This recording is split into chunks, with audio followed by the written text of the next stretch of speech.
ভিডিওটা সত্যি অনেক সুন্দর, সবাই একটু দেখে যাবে। আমার নবীজি বলে, আল্লাহ আমার উম্মত হাসরের ময়দানে থাকাকালীন আমি কিন্তু জান্নাতে প্রবেশ করব না। আমার আল্লাহ বলবে, হে নবী, আপনি তো জান্নাত না করলে জান্নাত উদ্বোধনও হবে না। বলে যে না, আমি আমার উম্মত ছাড়া আমি জান্নাতে প্রবেশ করব না। তখন আল্লাহ থেকে ফয়সালা আসবে।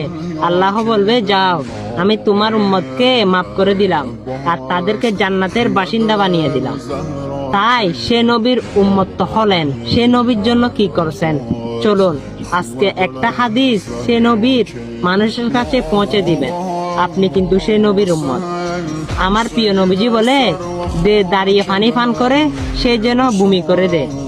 আর এটা হচ্ছে আমার প্রিয় নবীজির একটা হাদিস। এই হাদিসটা কিন্তু মানুষের কাছে পৌঁছে দিবেন, কারণ সেটা ইমানের দায়িত্ব আর সেটা জান্নাতে নেওয়ার জন্য আপনাকে যথেষ্ট হয়ে যাবে। আমিন।